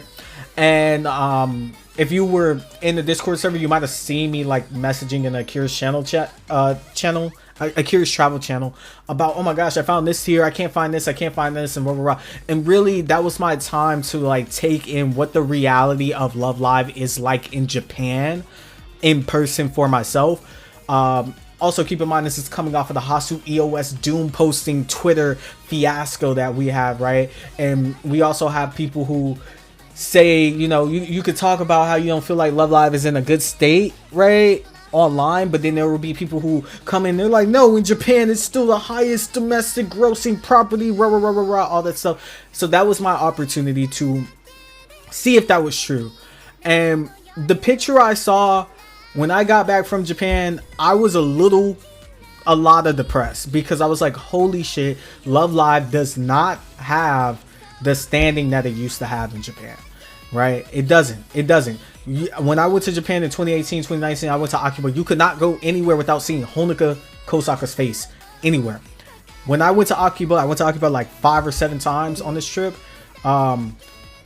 There's like one picture of Honoka and Chika on a arcade, and that's it. And then if you want to look for Love Live merchandise besides going to the School Idol Theater, you kind of have to like scurge around, right? Very hard. I was depressed about it until I realized that the premise of Love Live Bluebird is that they are in a world where, excuse me, I hit my mic again. They are in a world where school idols aren't popular anymore. And that's when I realized, like, holy shit, like, this is a super meta analysis to what's actually happening in real life. School idols are not popular in the culture at the moment, right? And still they're continuing their activities. We thought like that was just like a weird decision that they made for the storytelling, but no, that's what it actually is in reality. And so with Bluebird, I think that staff is hyper aware of that. And so the decisions and steps that they're making, they're reminiscent of what it was like when Muse first started and no one knew what the hell a school idol was, because it's the same concept. School idols are unpopular. People are looking at them like it's weird. It's a foreign thing. What the hell are they doing, right? And so now I think that they're developing Bluebird in the same sense of like, we're starting from ground zero. We're not starting Bluebird how we started Aqua, which was Aqua started off the shoulders of Muse, and Niji started off the shoulders of Aqua and Muse, and so on and so forth. They're basically looking at Bluebird as a thing that is starting independent of what came before it, but it's still looking towards those legacies as inspirations as to how it wants to grow and develop. And that's why I think like the whole Muse graduation that is totally coming soon is necessary, it's important, and it's great for the health and longevity of the brand. So yeah. Yeah, I can also see that in like the amount of content they're making free. Like they made the first live free viewing live, and then they shocked everyone by posting it on YouTube free to rewatch. I was shocked when they did that. I haven't seen many people actually do that. So they're really trying to promote that. Here, there's this super cool thing. Come watch. You don't have to pay money to watch it. You don't have to pay money to see it. Just come see it. Exactly. And actually, if you were there real time, you know, people were there. I actually felt baited because they were like, "Oh, we're gonna live stream the first live for free." The reason they did that is because, if I remember correctly, either all the tickets sold out or all the online streaming like it sold out. So that something sold out. So they were like, "We're gonna make it live the stream." seats themselves, yeah. Yeah, so they were like, we're gonna live stream it for free on YouTube for the people who can't go there. And then after they live streamed it that day, they archived the live stream. And then they were like, okay, now if you want to watch day 2, you gotta pay for it. So I paid for it because I don't mind giving my money to groups that I like. And then it was literally like maybe like 4 or 5 days after that they were like, actually, you guys were rocking with it so much, we're gonna like make it easily available. And what I love about that is it shows that they're not in this rigid mindset when it comes to Bluebird. They're not sticking to tradition or this worked for Muse, this worked for Aquas, this worked historically. No, they're literally being flexible. That first live stream being free on YouTube, that was like a last minute decision. Like, we didn't know about that, and it being archived was also a last minute decision. You know, it was in response to us, the fans. So that's one of the coolest strengths that I think that Bluebird has, is it has a level of fluidity and flexibility that no other Love Live project, probably bar Hasu, really has. Yeah, actually, as you were saying that they're breaking the norm, I was thinking about how the Hasu movie released on DVD day 1, which is not usually normal. You gotta wait for a Blu-ray. So they're changing things up a lot, and they're probably compensating for it in other ways, like seat upgrades at lives kind of changed. But they're like doing new things, and I think it's working out for them. It's working out for them, and I think it's getting more people in. They're doing things to make people want to invest in Love Live. They're doing things to make people want to be a part of this franchise, and that's just such a cool thing to see. I've been one, like, historically I've criticized staff for not letting the other groups really leave the shadow of Muse, in my opinion, and limiting them from doing cool things like this. And so it's just nice that, you know, they get to do this, and it's nice that Hasu also gets to have their Blu-rays out at the movie theaters. Like, there's some doomer out there who'd be like, oh, they probably didn't expect high sales. I'm like, no, that's actually a great thing. And the fact that the community was able to rally around getting those Blu-rays, having Chinese subs out within 24 hours, having English subs out within 24 hours, so that everywhere across the global sphere could connect with Hasu at the same time and it wasn't staggered out. That's incredible. I think that global connection that staff is looking for, I hope personally that they keep pushing towards that. I hope that we get Ikizu performances in North America and in Europe, and I hope that we keep getting this flexibility where they're like looking towards the fans and the trends and making decisions based off of that, and not based off of what some old balding man in Japan decided should be done. So yeah. No, I think there's a really good indicator that this is going to be a good series. I feel like they do take a lot of cues from Muse, and it's like Shion tweeted, like, they probably won't be legends like them, but they're going to do their own thing, and it's going to work out how it works out, and I think it's trending in a good direction. Yeah, like, I agree. I feel like the health of Love Live, I know we had that Doomer post, that Doomer session. I'm gonna keep bringing it up because it's crazy how we had all that doom around Hasu EOS, and then Hasu Blu-ray, Hasu movie comes out, and it's just the most beautiful fandom uniting thing ever. After all of that doom and gloom and people hating, people who don't even matter in the fandom hating and stuff like that, man.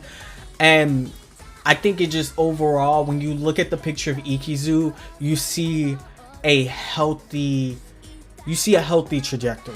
I'm not gonna say the whole brand is healthy. I can't say that. I don't have the information to verify that, but I know when I look at Ikizu and when I kind of like look at Hasu, I see something that seems like a very healthy portion of the brand.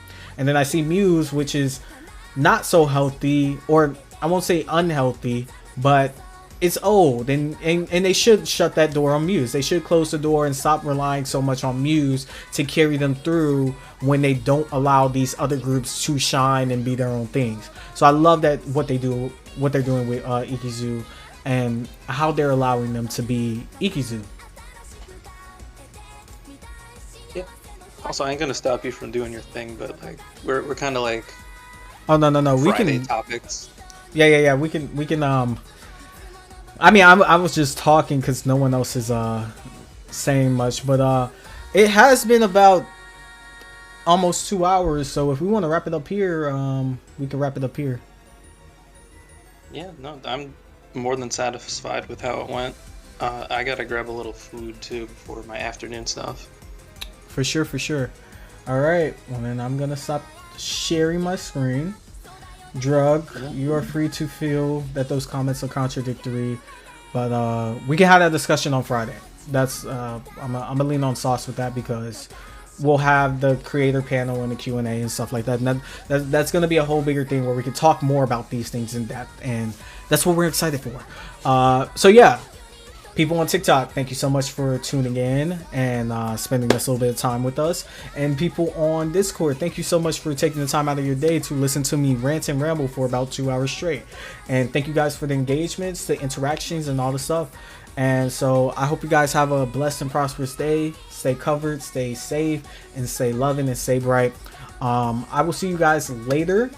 And I am officially wrapping up this event, so feel free to trickle out as you see fit. All right, guys. TikTok. Appreciate you. Bye. Yep. No, I appreciate you too. See you guys.